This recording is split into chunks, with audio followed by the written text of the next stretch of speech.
Hey, everybody. Welcome to our first conversation. We are going to be talking tonight about how social distancing can trigger our religious trauma. And before we get started in the conversation, we will go ahead and introduce ourselves and tell you where we're coming from today. So I'm Laura Anderson, and I'm a licensed marriage and family therapist, and I have my own private practice in Nashville, Tennessee.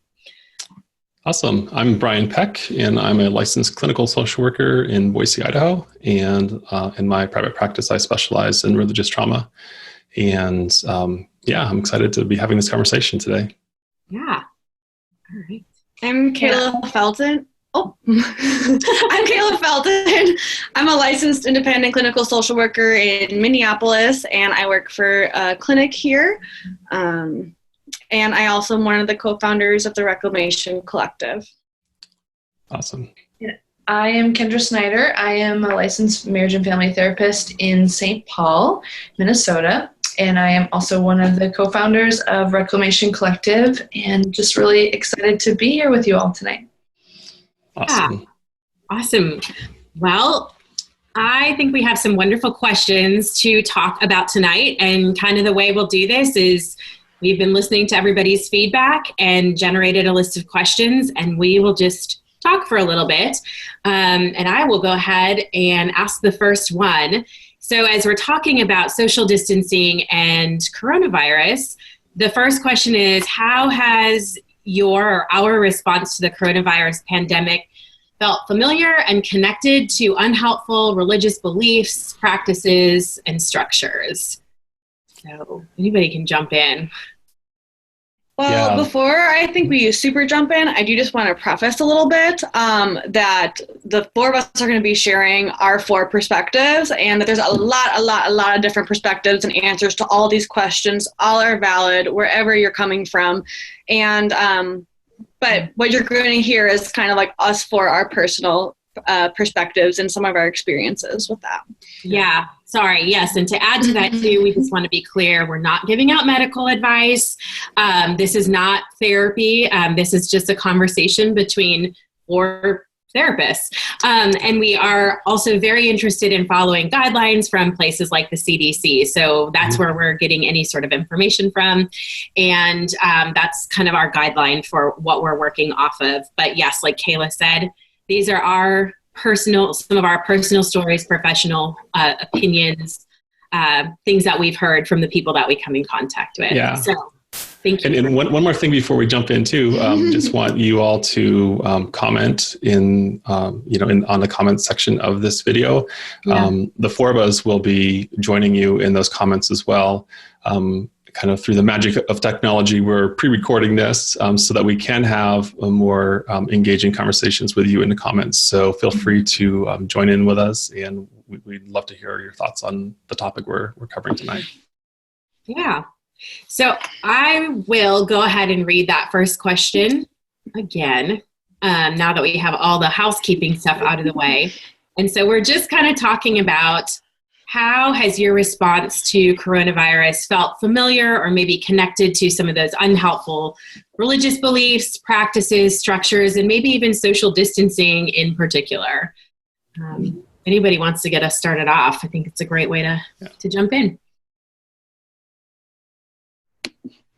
Perfect. Well, I'll jump in then. I've noticed there's been kind of this wide range of responses.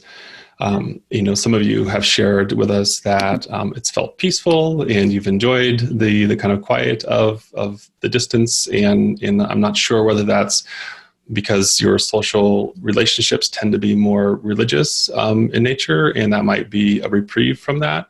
Others have described how it feels very similar to growing up in a very kind of closed system where you already felt kind of isolated from the world.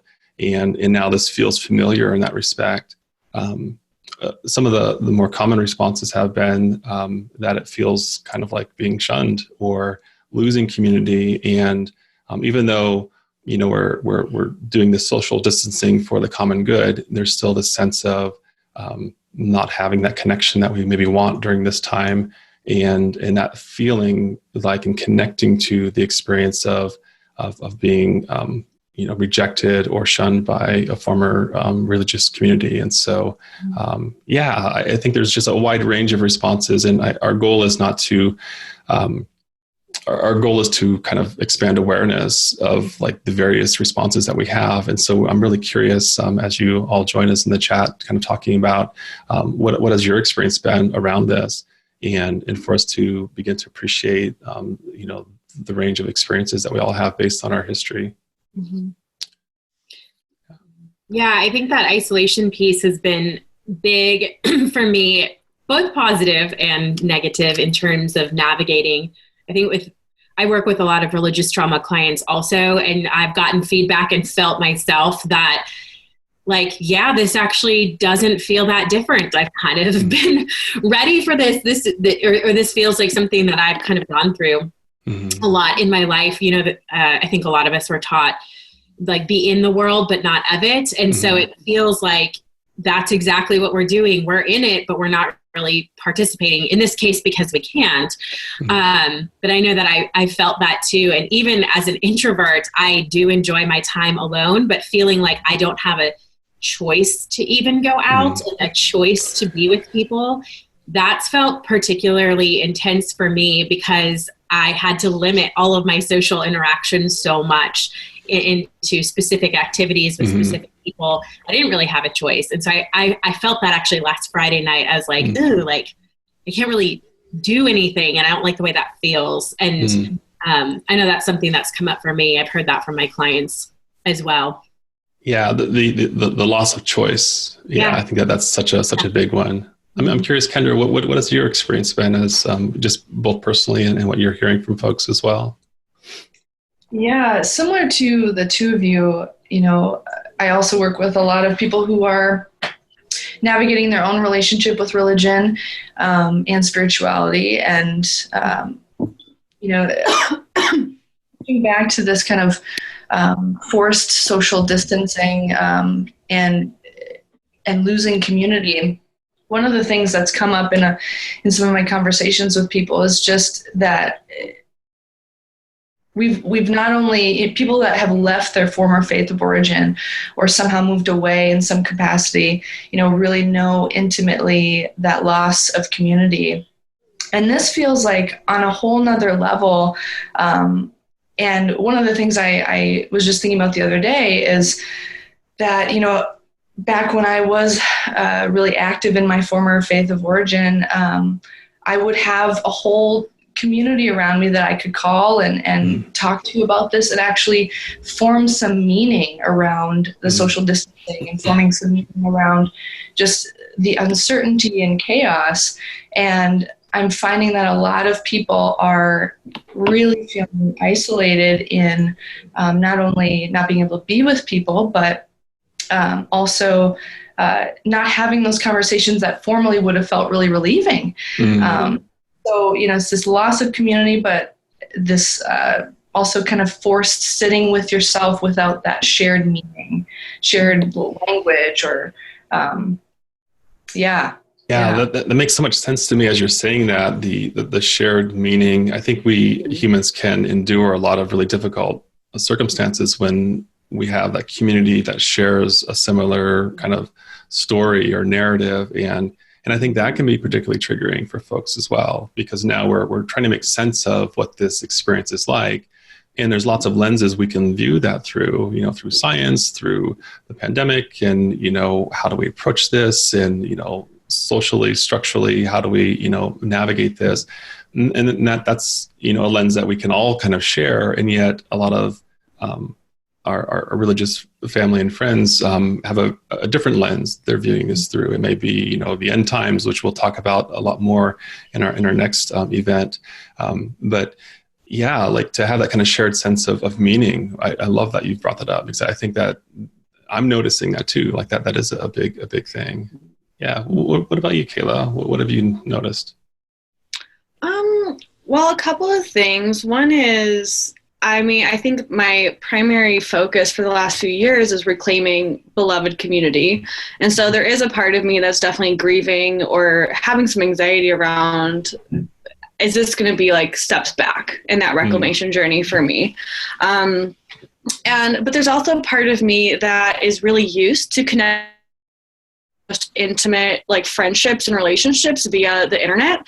And that's in part because growing up in the context that I grew up in, my closest friends were not from school. They were from Bible camp and Bible conferences and various, brethren adjacent events and things I was involved with.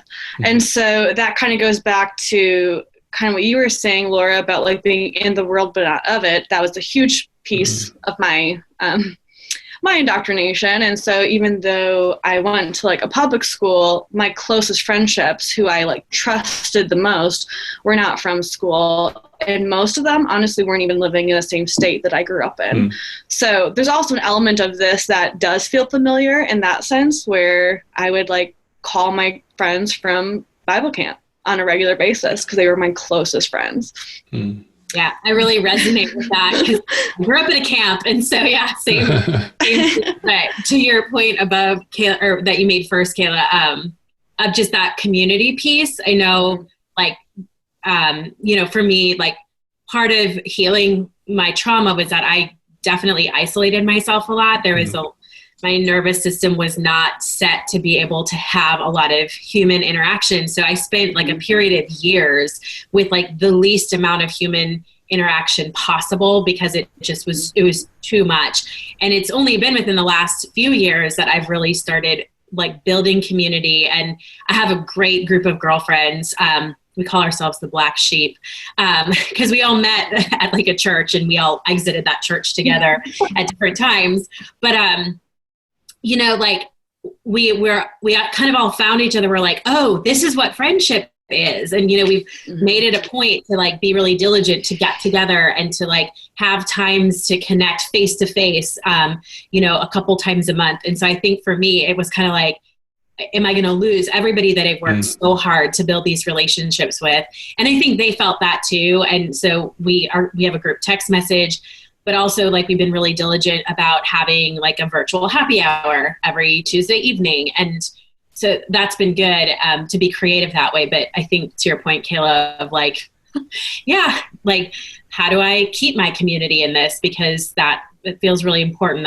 That is how we navigate in a way that to me at least feels healthy. The sense of kind of putting things on pause, or like you said, will this set me back in this this reclamation journey that you're talking about, Kayla, and as well Laura. I think that's just that's depending on where a person's at in their journey. And I think this is what we're kind of bringing to the forefront, is everyone will have a different reaction to this experience depending on where they're at. And if you're actively building those relationships and community to feel like this is pressing pause, that can be a really difficult experience to go through. Yeah, absolutely. So I'm curious to know then from y'all in your own personal lives or your conversations with people, do you feel like the social distancing like reminds you at all about being abandoned by community, if you have left a religious organization or belief system or church or anything like that? Have you heard that, or does that feel like anything to you guys? I mean, it's definitely getting into like a new routine of communication and of relationship. And I do think that the way I did relationship looked different when I left my community of origin. And so I think that there is a renewal of that, of like, okay, now I'm still committed to them. And now the way I interact with them is going to have to look different, or it's going to be on a different routine. And, I grew up in a fairly small kind of closed off religious group. And so, I've observed my wife's response to this event versus mine, and and I've talked to other folks who grew up in similar situations or in environments where they didn't quite feel safe at home growing up, and so in some ways this feels familiar. It feels like, well, this is like how it was. This feels like what it was like growing up, and I think there can be maybe a tendency to revert back to those old kind of survival responses, and that can feel to me at least, it's felt a bit powerless at times, but not in a overwhelming way. Just like, well, we're stuck. We can't do anything about this. And so here we are. And that's how I felt a lot growing up. And so there's that familiar quality that, folks who maybe had a lot of access to resources and community and connections growing up, this might be quite unfamiliar and maybe, overwhelming even. And so I think, like our own kind of past really plays into, how we're dealing with this. I'm curious to know from you, Brian, like you don't have to share if you don't want to, but you said survival responses are kind of coming back up for you. Do you feel comfortable sharing what any of those might be? Sure. Yeah. I think the one I alluded to already was, we don't have any options. And so here we are, that this, that feels a bit like, kind of a freeze collapse kind of response. This like, well, almost dissociated, disconnected from it a bit. And I think from a trauma perspective, that's a really adaptive kind of physiological response to overwhelming experiences. And folks who have a history of feeling disconnected or powerless in situations, this can feel very familiar, and then that can be triggering in a way that's overwhelming and unsafe for them, and also it can feel like, well, I'm reverting back to these old ways of dealing with life, and I want to be more open and connected and feel safe in the world, and yet I also know how to feel unsafe and survive that. And so I think that's probably the biggest one that I've noticed. And of course, as a trauma therapist, I know what to do with that.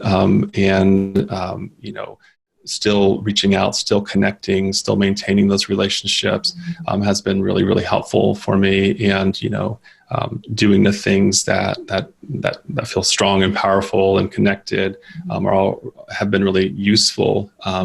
Even talking with clients who are feeling trapped and stuck inside, and this isn't advice for everyone, but where you're allowed to get out and go on walks and be in nature and so forth, is so helpful. And if you can't leave the house to do something physically active, my experience with trauma is, I know how to be calm and to be, small and quiet and get through things.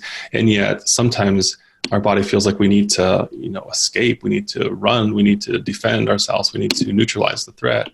And in this current environment, it's really hard to do that. And so to find ways to physically be activated, to move into that kind of fight or flight response in a controlled way, as a way to feel powerful again, and then feeling that sense of at ease after that. And so, some of the things that I'm doing and other folks are doing as well is, doing something physically active and in a way to kind of like get into that sense of strength and power again. And then practicing those kind of calming, relaxing skills afterwards. To kind of like ride that wave a bit more, to kind of move through that process that feels like it's difficult to do when you feel trapped or stuck. Yeah. With that too, I think part of like what can look like a fight response right now can also be what Kendra referred to in an earlier conversation about like a savior response, and just kind of like this sense that like, well, I have to go into action, supporting, protecting, defending others, and maybe not even being able to be reflective of what do I need? Am I okay? Are me and my children safe? Not even giving yourself permission to like sit in the anxiety, the grief, all of the super healthy and appropriate emotional responses to what's happening. But kind of even guilt to sit with that and to be like, well, I can't think about me right now. Right. Kendra, did you have any more thoughts on that? Yeah, no, I really do. Because, and what you were saying too, Brian, when I moved my office to my home, I had a pretty significant trauma response, and I found myself going back into some old patterns that I operated out of when I was really involved in my former church. And I was telling Kayla that I kind of first went to this place of like, what can I do? How can I like serve all these different people? And I think, some of those things are really admirable, and we're seeing so many people show up and really extend themselves in really beautiful ways. But for me, it was actually a form of disconnection that I learned so deeply in my church community, that the ideal relationship with self was no relationship with self. And I was really focused on completely cutting off my awareness of my own internal world to be kind of at service to the rest of the world and those around me. So it's been really fascinating to see that trauma, that kind of defense mechanism come up for me around social isolation and COVID-19 as a way to kind of shut off a little bit from my own sadness and grief and fear. When I really just need to sit with it and be with that emotion that's coming up, instead of kind of reverting back to an old pattern of stuffing or just kind of cutting off my awareness at the neck. Yeah. I think it's so good what you're saying there, and I because we have different responses, depending on our past and what we've learned about the world, and maybe Laura, you can explore this a bit more with us. What are things that folks can look for? Because I don't want us to feel like to run towards the threat to save others is an unhealthy or inappropriate response, or to withdraw and to escape is an unhealthy response. Like, those are both really adaptive, appropriate responses depending on your nervous system. So as folks who are listening now are trying to determine, is this okay for me? As you were saying, Kendra, you found yourself going into this response that felt disconnected. And maybe we can talk a bit about like that. Like, what are the things to be looking for? Because again, we're not saying that the behavior itself is good or bad. We're saying, is it healthy for me? And so I think that's it's really important for us to notice those distinctions. So I know, Laura, you have a lot to say about that in terms of noticing those different responses and kind of making space for those. I think it'd be really helpful for us to unpack that a bit. Yeah. Well, yeah. And as Kendra, as you were talking, it reminded me. So, I live in Nashville, and so as we're recording this, we had tornadoes fly through and destroy huge parts of Nashville 4 weeks ago today, or 4 weeks ago yesterday. And 2 days after that was when we had our first confirmed case of COVID. So it was this really weird time because, Kendra, like you were saying, I grew up also trained to kind of like cut off right here and go, it doesn't matter what I need. I have to rush in and I have to help. And so, of course, as the tornadoes came through and we were all waking up that Tuesday morning to see what had really happened, I had this thought, like, okay, so where's the first place I need to go to and help? And I had friends that were a couple blocks away from some of the main damage. I thought, I'll just go to their house and then I'll just kind of go with them and walk down the block and see what we need. And I literally couldn't move. Like, I could not get out of bed. And I was really angry at first and felt a lot of shame because of the things that I should be doing right now. And I kind of was like, okay, no, like, everybody's in a daze. So it'll wear off. And then, then I can, once people are out of their fog, then I can go in. And my body was like, no, you're not helping. You are not going out there and doing this thing. And for 3 days, my body was like, you're not getting off the couch. It's just not happening. And there was a lot of shame that was attached to that. Attached to like, oh, I can only help with my finances, or I can only help by offering encouragement to my clients who experienced, who were, in it and that had things damaged, property, homes, those sorts of things. And I really felt like I wasn't doing enough. But I finally, like a couple days into it was like, oh, this is my body telling me, like, it's okay. I don't have to run into crisis. I don't have to do the thing that I've always done. And when I listen to my body and give her what she's asking for, like she responds in return. And I know I still gave things. I gave encouragement and time and money and those sorts of things. And so I sensed that with the whole coronavirus thing, because that came right on the heels of the tornado, was, okay, so what do I do? Because now it's not like we're not allowed to even go out and help. But it was the first time that I realized, like, oh, when I listen to my body, like I have exactly what I need. And like, I have this odd sense of peace about me that I can trust myself and I can trust my choices. And so, it's been this weird, like, healing moment for me, as well as still a little bit like, well, you know, because I see things go around like, hey, we're looking for volunteers for this or that or whatever. And I have to catch myself and be like, okay, what do I really need to do?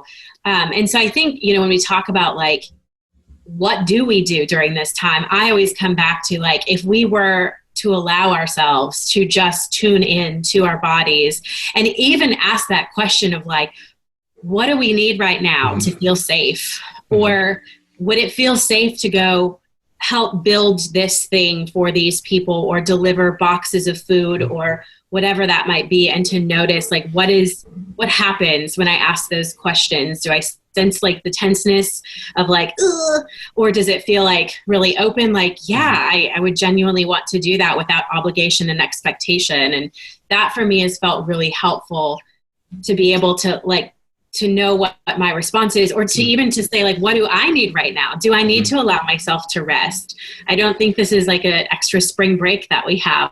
So, you know, it's not vacation time. We're still having to like, you know, go to work and stuff. But what does that look like? Does it look like, you know, wearing sweats all day? Or does it look like, you know, dressing up a little bit or sitting outside on my patio to do some work to get air and fresh air, or scheduling a virtual happy hour? And like, I found for me, when I tune in to my body, my clients have said this too, like when I tune in and go, what do I need right now? Oftentimes that answer rises to the surface, and it's from an authentic place versus a place of obligation and shoulds. Yeah. So I know that's a long-winded way to explain that. No, I think it really points to the important piece, though, especially when it comes to folks with a history of adverse religious experiences, where there was this kind of external expectation, this doctrine, this belief, this idea, this, you know, imperative, you must behave a certain way. And we've all realized that we can kind of do that when we cut ourselves off from our body and we're not giving ourselves what we need. And so I think what you're pointing at is just the need to tune in and to be aware of what we need to feel a bit safer, a bit stronger, a bit more okay. And then from there, from that kind of, you know, that platform or that foundation of safety, being able then to give and to be of service in a way that that's safe and okay for you. So important. Yeah. Kendra, Kayla, any other thoughts to that? Well, I do think that it's moments like these that I do sometimes like miss easy answers. I miss like having the like super comfort. Well, I guess it wasn't particularly comforting because it wasn't necessarily validating of the emotions that I was experiencing, but there would be kind of just like easy answers of, you know, like just fear not. That's it, period, end of sentence. Or, you know, like cast your cares upon him, and, you know, like lean not on your own understanding, and kind of these like that we don't have an understanding and we don't have a awareness of what's to come entirely. We have an idea and it's not looking fun. It's not currently fun, but so I think that there is a part of me too that's like, this is probably one of the bigger, for sure, global crises, but even like within the realm of what's influencing me in my life and my day-to-day and the people who I love around me, impacting their basic needs. This is probably one of the more influential seasons in my life. And so I do think that this is a moment where I'm like, there aren't easy answers for this. And for me, I don't want to just self-soothe to invalidate or to like dissociate from the emotion. I want to sit with this and be like, yeah, this is daunting, because that's that's my body responding to something that it's like, it makes sense that my body's responding that way to a big unknown and to what is a collective global community and my local community trauma. And so I also think there's a lot of, for me, it took me a lot of time to be able to sit with fear and anxiety as like I know we try to stay away from like the dichotomy of healthy and unhealthy. And I think there's an element of like, when is it really, when is it healthy? And when is it super, like your body's having a very natural, organic, important response to what's happening. So yeah, I think sitting with fear is a emotion that I'm getting to like sit with for the first time, without having just the like focus on something else. You know.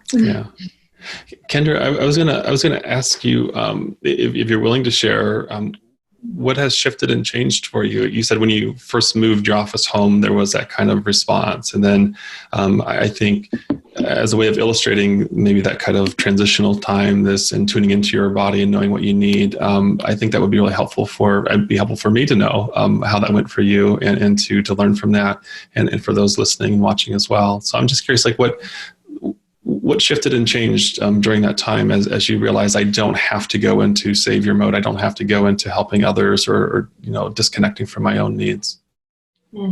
Yeah, I appreciate that question. I mean, I think, this was like 3 weeks ago, 2.5 weeks ago. I was still going to my office and seeing people virtually. And that is a very, very beautiful place in my heart. Like my office is such a sacred place for me. And it also serves as just like, a protective sphere for the work and the beautiful moments I get to have with a lot of different people that I just treasure. And packing up my office, it was like the reality of the unknown really set with me. And it just was very sad for me to like say goodbye to my plants and say goodbye to my physical space and move that into my home. And I'm really grateful that I have the ability to do that and work from home. And it just was an indicator of like, this is tremendously unknown.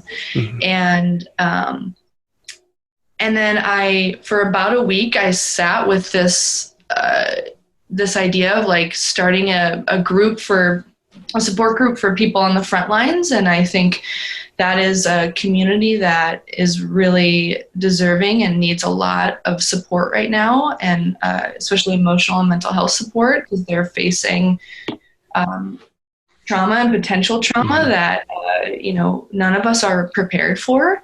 And the more and more I sat with that, and the more I asked myself those questions, like you were saying, Laura, is this healthiest for me? When I ask myself that question, like, do I have the space to show up in this capacity? The answers I was getting from my body were like, no, you don't. You don't have, at least right now, the extra space to give in that way.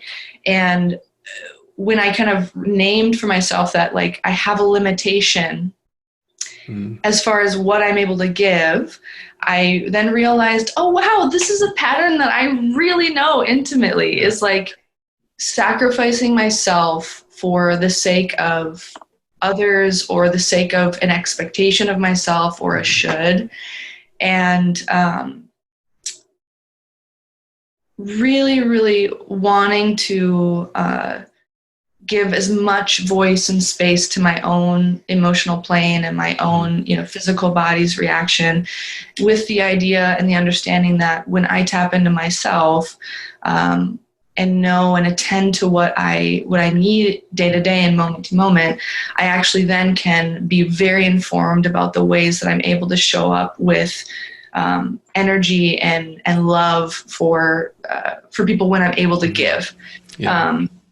So really, I mean, to answer your question, it was just kind of for a moment going back into some of those old places and having friends wrestle through these topics and these, discussions around defense mechanisms that were coming up for each of us, And then spending numerous days just asking myself, what do I need? What are the cues my body's giving me? I've been having a lot of like somatic tension. So carrying a lot of tension in my body, and I even had like a migraine the other day. And those are indicators for me that like there's a lot going on in my head space. So I need to do much more attending and really slowing down and caring for myself in the ways that are punishing. Yeah. Yeah. Thanks so much. That's really, really helpful. And I think that gives me a lot of hope. Hopefully gives others hope as well, that sometimes when we feel stuck, or trapped, and we feel like that we can't do what we need to do, and to realize that just by giving it attention and noticing, it begins to shift and change a bit. And as you begin to do the little subtle shifts and changes, what do I need to feel a bit safer, a bit stronger, more connected, then that sense of movement and shifting, there's just so much hope in that. I think, in the way I view work with trauma, is that that's the work. It's that movement. It's that shifting. It's not being stuck or trapped. And I just love that you allowed yourself the space to kind of notice and move through that. That's super, super helpful. So I have a comment to that kind of leads into like another question that I'm curious to know from you guys, because that whole, like paying attention. And I know I know for all of us, moving our offices from an office to our home was a decision that we talked about in various capacities. And I think we all kind of roughly did it around the same time. I may have been a little bit earlier. But I know when I was wrestling through that decision, I had a lot of anxiety, really around wanting somebody to tell me what to do, and recognizing that I had never been taught coping skills, other than like what you were saying, Kayla, like, well, trust in the Lord, cast your cares upon him. And to be totally honest, when I stepped out of religion entirely, I have no more anxiety, like, ever. And so I got to this point where I was like, oh my God, like, I have no anxiety coping skills because I haven't had to deal with this. And so just this like overwhelming, like, there's all these voices coming from all these different directions saying, this is fake news, this is real, you're going to be fine, you're going to die, you're going to, like, all of these sorts of things, and like trying to like sift through, like, what is it that I need to do? And in my gut, I was like, I know I have to move my practice home. I have privilege and resource to be able to do that. I can't ask my clients to put themselves in unnecessary danger where thousands of people come in and out of my building every day.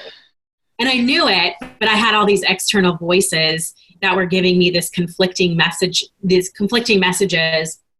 that I was trying to like pay attention to and wonder if they were the experts and the authority in my life, that I should be listening to them. And ultimately, like you, Kendra, I'm like, okay, I gotta turn Twitter off. I have to turn the news off. I have to just like sit with this for a minute. And that's when I made that decision.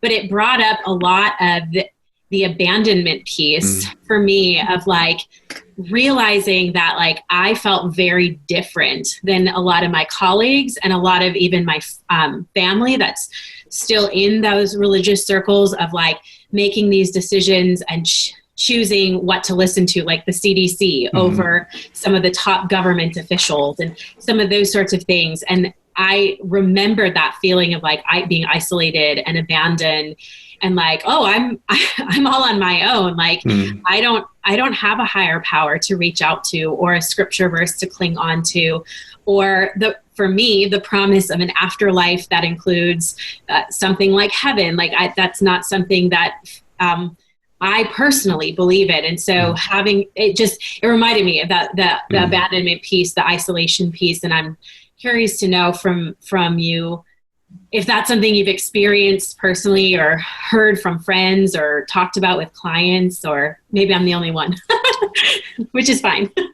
In the question you're asking is that sense of being abandoned, or these sorts of things of like, I've got to do this all on my own, or this feels like, I'm leaving all over again because I don't have the support, maybe even of colleagues or family and friends that are making different choices than I'm making, believe different things than I believe. Yeah. I think I I've noticed this in some of my own relationships, as well as I've heard in numerous conversations, that for a lot of people that are maybe a little ways into their deconstruction journey, they've kind of figured out where they're at differences with certain relationships, whether family or friends, or maybe distanced from parts of their former church community.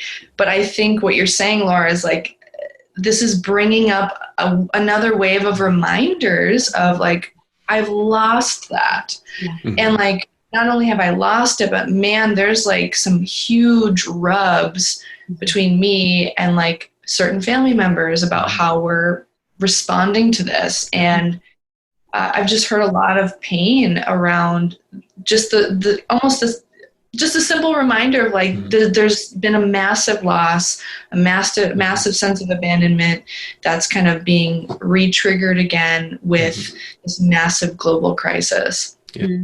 Yeah. Yeah. As you were sharing, both of you, I was noticing that that feeling of not having that. You mentioned earlier, Kendra, the shared meaning, the shared like this is what we do as a group. This is how we're supposed to respond. This is how we're all doing this together. And then there's this feeling of like, well, no, that doesn't feel right for me. And as you were talking, Laura, I noticed that connecting to like in my gut, like what is it that I trusting myself and again, trusting our intuition, being able to trust ourselves through this process is another topic we'll cover in a few weeks. Yeah. And really dive deep into that. But I think that sense of there's this loss, but then there's also this potential to there's space now to trust ourselves, because when we're in some of those systems, those environments, we don't have the option of trusting ourselves, or it feels like we don't have the option of trusting ourselves. And so we have to go along in order to be part of the group, or in order to kind of survive. And so then that's almost like a please appease response. And so on one side, it feels like I'm being abandoned and there's a sense of loss of connection and community. And on the other side, it feels like, I'm on my own, and, am I making the right choice, and how do I navigate this? And I think it's really, I think that does bring up more stuff. We were talking about the isolation or social distancing and what that brings up, and the sense of abandonment, the sense of not having the support or connection. I think a lot of folks are likely experiencing very similar things as well. Yeah. Yeah. Kayla, do you have any thoughts on that? No, I don't think I have anything to add, because the thing I'm thinking about is something that's going to come into play later in the conversation. Okay. So I'll wait. Yeah, we'll bring it up. That's okay. There we go. Well, okay, let me try to figure out what I was going to say. But it was kind of more around just kind of like knowing how to trust information. Trust yourself, but then also trusting information. Yeah. And I think it's kind of also, for me, it's highlighting kind of how do I feel about authority. And it's really bizarre, because I think that I tend to lean towards more like anarchy, and like authority's dumb and they don't really know what they're talking about. And yet also I'm in a place where I'm like, actually, I do think we need to listen to some of this authority for my safety and for the safety of people that I really love, and for people who I don't know, but I'm still connected to around the globe. And so I think that it's bringing up some feelings, certainly about like, who are the folks that we're trusting? Who do we have to trust? And then also like, what risks am I taking? And what risks might be taking on other people's behalfs that I don't have their consent to take on their behalfs, and me deciding who am I going to trust and not trust, and what authority am I going to listen to and, obey or comply with, and what am I not? I think that question that we had listed as well was, what is showing up for you as you witness leaders ignoring science and evidence during COVID-19? And so, there's a need for evidence-based, responses. There's a need for science and doing what's objectively in our best interest as a society. And yet we see that contrasted with, leaders who are speaking, just from the hip and, making bold claims that have no basis in science or reason even. And so then there is that feeling of, do I trust the charismatic leader who's making bold claims because that's how I was growing up in the church? Or do I, trust myself? I'm still figuring out, like, is it okay and safe to trust myself? Or then can I trust science? And I think for those of us who have gone through or who have experienced these adverse religious experiences where, really powerful charismatic leaders are dictating our options, to be able to question and also to accept and to trust and to push back. I think there's just so much space there to kind of navigate, and I think there is a lot of uncertainty in that. And so I think I'd love to hear each of our responses to that. I think that was the question you were thinking about, Kayla. Is like, what is it like to see leaders, and how triggering is that for us, for those of us who trusting science wasn't part of our background, but trusting bold claims from charismatic leaders. I'm just really curious how we've each responded to that. It's been interesting. It's felt like for me, this has been I've heard this from my clients too, like a new kind of wave of healing. I feel so much anger and I'm loving it. Yes, I love it. Loving it. Because it just, for a long time, I've always known anger is an important part of a healing process from trauma, to be able to experience that in a really safe way. But I also know we can't really force it. The anger also needs to be authentic. And so I know there's been times in the past where I'm like, oh, why can't I just get angry about this message or this teaching or the result of this? And I value authenticity too much to be like, I'll just, fake it. But I found myself getting so angry at different, I like the way you referred to it, Brian, as like charismatic leaders that speak eloquently, or maybe not so eloquently, but have a following, or lean towards specific groups. And what that's helped me do is tap into other anger that has needed to be tapped into, that to go like, yes, I have experienced this my whole life, where I've been told these bold claims that don't have anything underneath them. And finding ways. For me, I do a lot of walking. I call it rage walking, where I allow myself to feel the anger. It's actually like a somatic EMDR. So I feel the anger and I whisper. So I whisper with the energy of a scream behind it. And I tell a lot of people off exactly what I'm feeling and thinking. And I imagine they're standing right next to me. And that has been so helpful for me. I have several clients who rage walk also and who have been implementing that. And so, that's what it's been bringing up, and I'm really loving it. Like I'm like, yes, this is the anger I've been looking for. And on the other side of that, it's very sad too, because I see that there are people that I love and know that are buying into some of these messages that don't seem to have a lot of basis or research behind them, and are making choices for themselves and others that could potentially put them at harm. So that's what comes up for me. What about you, Kendra? You spoke right to my experience. Anger is like an emotion that I have really had to fight to let myself have. It's like, great. It definitely was not really acceptable in numerous communities I was a part of. And I too have been just feeling like waking up with that bubbling of rage around, the power that a lot of leaders in position have and what they're doing with that. And just, it's also it's been incredibly disappointing sometimes to see the prioritization of values. And what originally came up for me when this question was posed was that this is another area where I've and I think somebody named it, maybe it was you, Kayla, where I've really wanted the easy answer, like one place to go, one place to like find accurate information. And you know, that's really hard to come by because not only is there misinformation or contradictory information, but we just don't know. And yeah, so I've found a lot of frustration, found a lot of anger, and also trying to really see this as an opportunity, another point to really tap into like what feels right for me in the spaces that I can control, where when I feel like there's no direction coming from the top.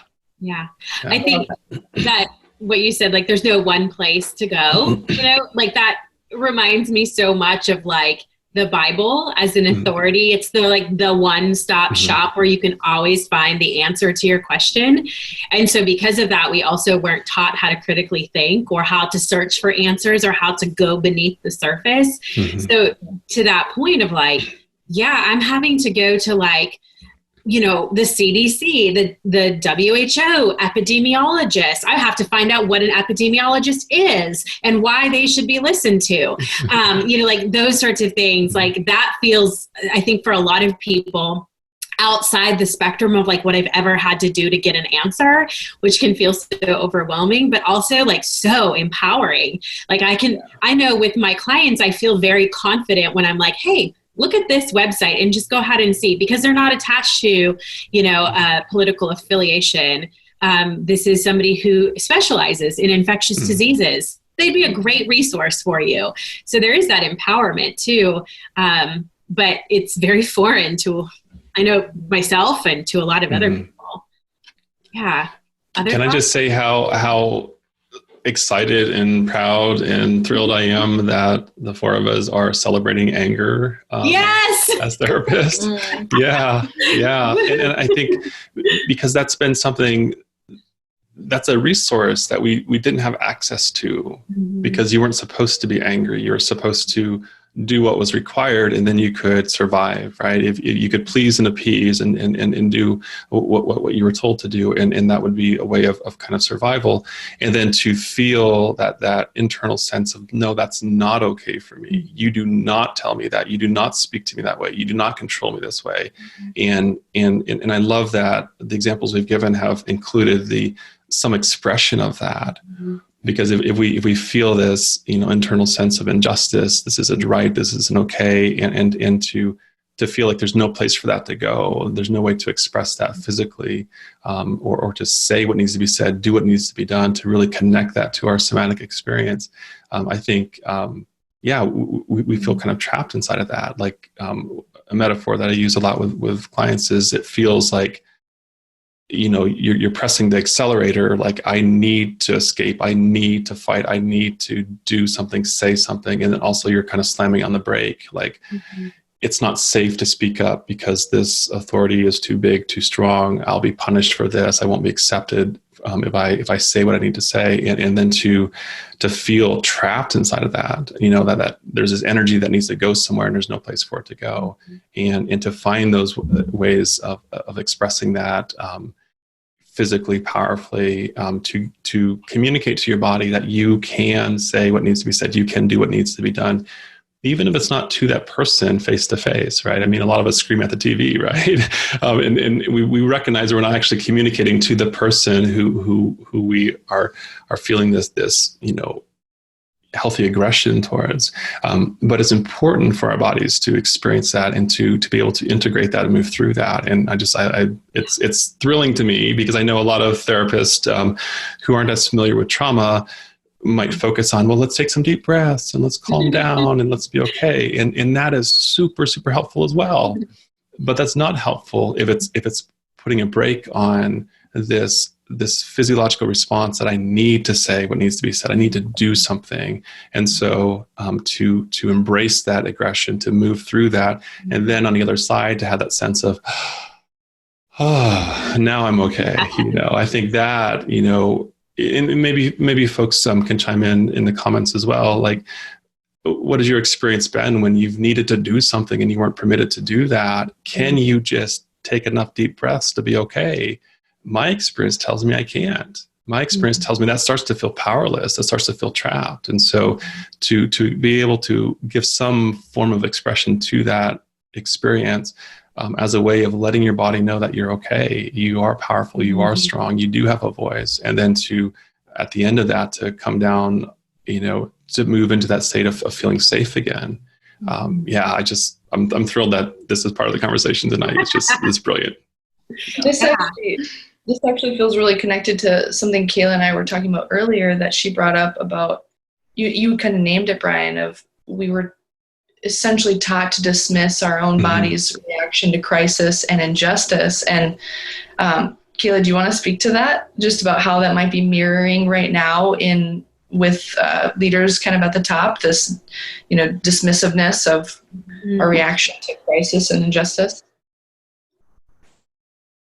I'm not totally sure where you want me to go with that. Why don't you keep talking and then I'll jump in. Yeah. What's coming to mind for me is when we were talking earlier, you had made a comment that I thought was really, really profound. Just that there's a reaction, at least recently, from some leaders that's really been dismissive of people's response to the crisis, whether pretty much minimizing what's really going on, and how I think you were saying how that really mirrors some of our past experience for some of us in the church around being conditioned to dismiss our own body's response to crisis and taking injustice into that too. Well, absolutely. I think that there's not a lot of room to express kind of where you're at, because there's this guilt for like, well, I should just be able to have enough faith and have that be enough. I shouldn't be feeling this anger or this anxiety. But then there's also this piece of like, what questioning authority means you don't have enough faith. If you are asking the questions, it means you don't have enough faith. And so I think there's also guilt and shame cycles that come up with these emotions that we were never taught the coping skills to cope with the emotion, to cope with the gray, the anxiety, the uncertainty, because there were just kind of very, in my context, there was very just kind of dismissive, but easy and absolute answers, that just was like, and we're done talking about this. And so, is that kind of what you're thinking? Yeah. I think that's really important, especially in response to like witnessing leaders ignoring evidence. Yeah. And how that can feel really familiar to people. Another piece I know we were talking about is also like, for me, this is feeling like seeing leaders be pretty contentious and divisive and manipulative,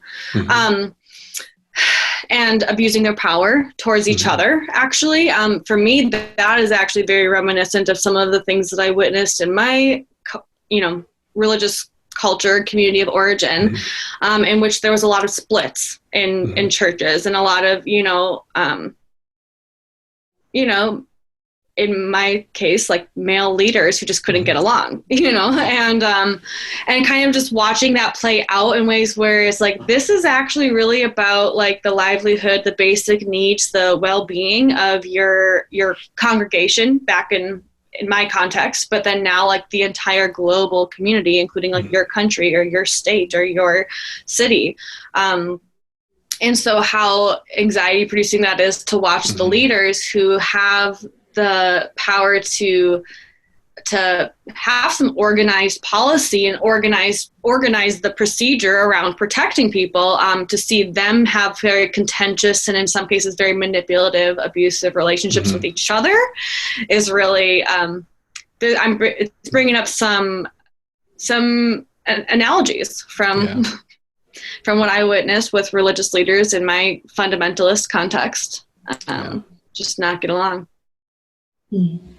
Yeah, I'm really glad you're pointing it out, because I think there is that we want to be able to trust folks that they have our best interest at heart. And I think for me, it also kind of reminds me of that experience of developmental trauma, where you are, we move towards connection and we need to have other folks in our lives who can be a resource and a source of protection and safety for us. And when those same folks are doing things that jeopardize our safety, it feels like we don't know what to do with that. It's very, very conflicting and confusing for our nervous systems to trust something that's also hurting us, and to witness that kind of conflict and strife. I know, as in my own kind of background, I went through several church splits as well.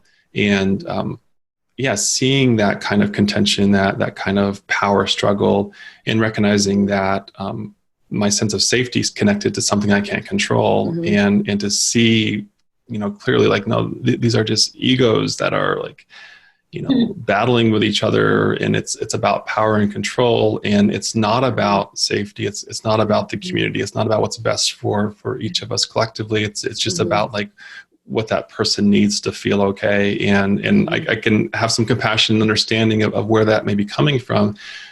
And the end result is, the broader community doesn't feel safe. And that's definitely, I definitely feel some of that as well in this time. Yeah. So, we've talked about a lot of things that have felt incredibly familiar this time, between religious trauma and COVID-19. And so, I know we're going to engage with other people in this discussion, so keep your questions coming, but I just want to kind of open it up if there's any final thoughts, or we can move into maybe some takeaways before we start doing some other questions from the people. I think, I definitely want to have that conversation in the comments and in the chat for sure. And, we'll be around to have those conversations. I know we have, 3 other conversations that we'll be doing together, panel discussions like we did tonight, covering different topics. And I want to, obviously leave space for those as well. So, sure. I feel really grateful that we've covered so much tonight, and it's been helpful for me, and I can imagine it's helpful for others as well. So, yeah. Kendra or Kayla, any final thoughts that you guys have, or takeaways, anything like that? I think the final takeaway is that there's no for me, my final takeaway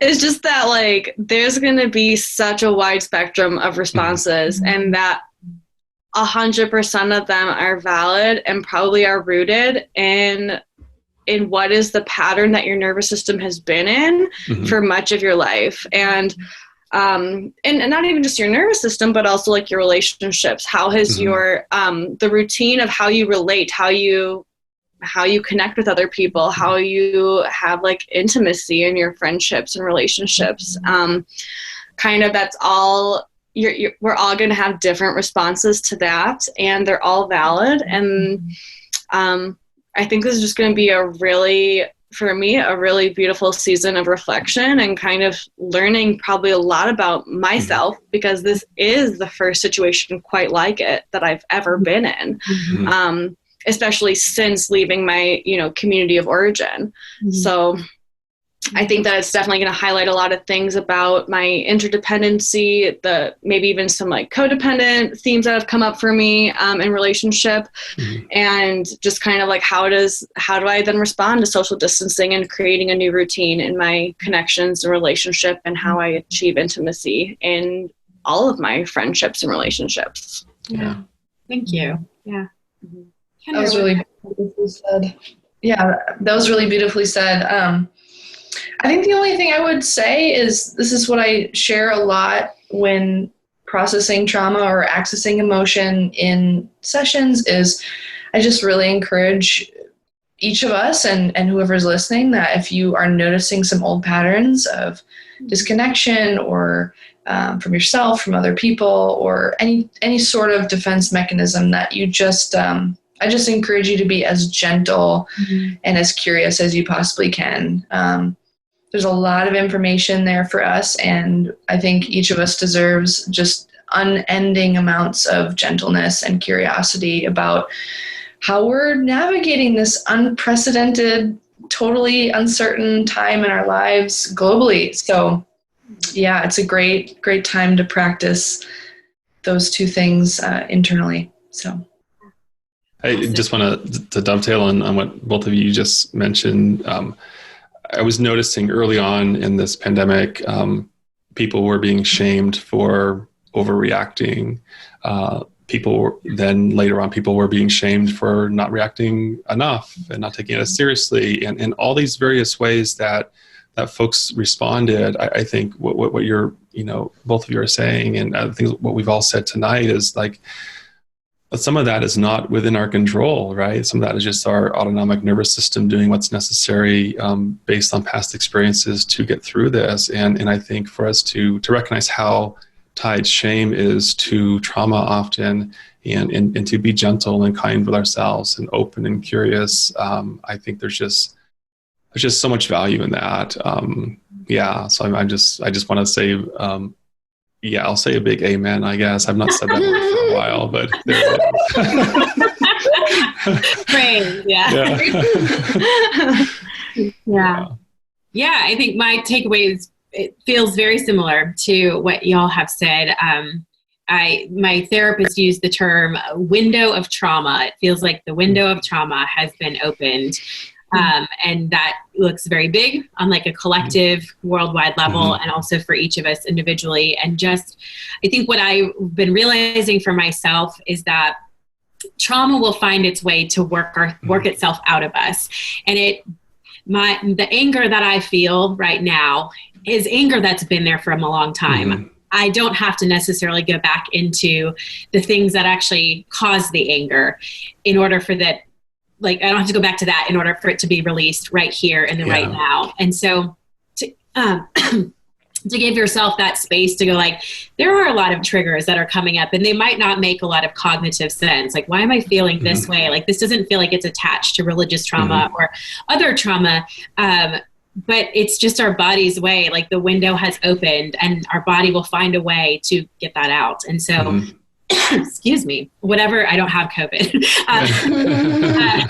whatever that looks like, I think just honoring that, paying attention, going slowly, being curious and kind is really important. I think we have this time that, I don't know, collectively, like we're all able to focus on it in different ways. And it feels exciting in some ways and terrifying in others, but that's just kind of where I've been going with that. So awesome. Let's share with folks like what our next 3 sessions will be, and it'll be the same time on a Sunday evening, or depending on where you're at in the world, maybe different time, different day. But I think go ahead. Yeah, go ahead if you want to read this off first. I was going to say, that was exactly what I was thinking. Awesome. So, like Brian said, we are going to be meeting every Sunday evening, or depending, it could be a different time, I guess, depending on where you live. Next week, which is April 12th, we'll be talking about that question of like, is this the end? So navigating end times anxiety and apocalyptic indoctrination. The week after that, April 19th, is going to be, can I trust myself? And we talked a little bit about this tonight, but we'll dive into it a little bit more. And that's reclaiming your intuition while being able to navigate uncertainty. And then the final week will be, will I ever feel safe again? And those will be some discussions around practical strategies for supporting your nervous system during this time. So we're really excited about that. And we are inviting anybody and everybody to continue submitting questions on those topics. We'll be posting on our social medias. You're free to email us, to comment on our posts, to direct message us. Even if it's to our personal accounts, we can all get those questions in there together. But we're excited about being able to meet with everybody and have these conversations and find ways to connect in a time that we're physically distancing from each other and stay socially connected. So with that, I think I'm done. See you on the internet. See y'all next week. Yes, thank you, everybody. Here. Bye.